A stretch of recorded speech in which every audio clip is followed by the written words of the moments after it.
தரித்திரரை கனவீனம் பண்ணாதிருங்கள். யாக்கோபு 2ஆம் அதிகாரம் 5 முதல் 7 வரை உள்ள வசனங்கள். என் பிரியமான சகோதரரே, கேளுங்கள். தேவன் இவ்வுலகத்தின் தரித்திரரை விசுவாசத்தில் ஐஸ்வர்யவான்களாகவும் தம்மிடத்தில் அன்பு கூறுகிறவர்களுக்கு தாம் வாக்குத்தத்தம் பண்ணின ராஜ்யத்தை சுதந்தரிக்கிறவர்களாகவும் தெரிந்து கொள்ளவில்லையா? நீங்களோ தரித்திரரை கனவீனம் பண்ணுகிறீர்கள். ஐஸ்வர்யவான்கள் அல்லவோ உங்களை ஒடுக்குகிறார்கள். அவர்கள் அல்லவோ உங்களை நியாயாசனங்களுக்கு முன்பாக இழுக்கிறார்கள். உங்களுக்கு தரிக்கப்பட்ட நல்ல நாமத்தை அவர்கள் அல்லவோ தூஷிக்கிறார்கள். தேவன் தரித்திரர்களையே விசேஷமாக தெரிந்து கொள்கிறார். எதற்காக? தரித்திரரை விசுவாசத்தில் ஐஸ்வர்யவான்களாகவும் தம்மிடத்தில் அன்பு கூறுகிறவர்களுக்கு தாம் வாக்குத்தத்தம் பண்ணின ராஜ்யத்தை சுதந்தரிக்கிறவர்களாகவும் இருப்பதற்கு தேவன் தெரிந்து கொண்டார் என்று 5ஆம் வசனம் சொல்லுகிறது. லூக்கா 6ஆம் அதிகாரம் 20ஆம் வசனத்தில் இயேசு கிறிஸ்து சொல்லுகிறார், தரித்திரராகிய நீங்கள் பாக்கியவான்கள், தேவனுடைய ராஜ்யம் உங்களுடையது என்று. தரித்திரருக்கு சுவிசேஷத்தை பிரசங்கிக்கும்படி என்னை அபிஷேகம் பண்ணினார் என்று இயேசு கிறிஸ்து லூக்கா 4ஆம் அதிகாரம் 18ஆம் வசனத்தில் சொல்லியிருக்கிறார்.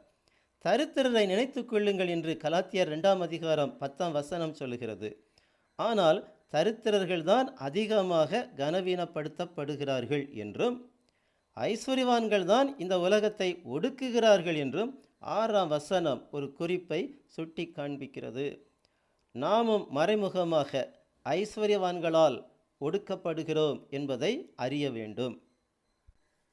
உங்களுக்கு தரிக்கப்பட்ட நல்ல நாமத்தை அவர்கள் அல்லவோ தூஷிக்கிறார்கள் என்று 7ஆம் வசனம் சொல்லுகிறது.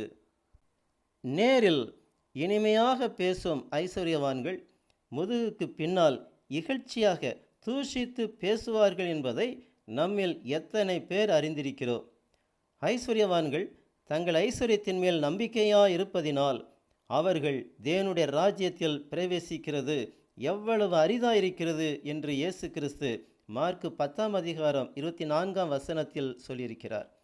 ரட்சிக்கப்பட்டு பரிசுத்த ஆவியின் அபிஷேகம் பெற்று கிறிஸ்துவின் மரணம், அடக்கம், உயிர்த்தெழுதலுக்கு ஒப்பான மூழ்கி ஞானஸ்நானத்தை பெற்றவர்களை கவனித்து பாருங்கள். பெரும்பாலும் அநேகர் பொருளாதாரத்தில் மிகவும் குறைவுபட்டவர்களாகவே இருப்பார்கள். ஐஸ்வர்யவான்கள் ஒரு சிலரே இருப்பார்கள். ஆதலால் தரித்திரரை கனவீனம் பண்ணாமல் அவர்களில் அநேகரை தேவன் தம்முடைய பரலோக ராஜ்யத்திற்கென்று தெரிந்து கொண்டிருப்பதினாலும் அவர்களோடு தேவன் இருப்பதினாலும் அவர்களை கனப்படுத்தி நடந்து கொள்வோம். கர்த்தராகிய இயேசு கிறிஸ்துவின் நாமம் மகிமைப்படுவதாக. ஆமேன்.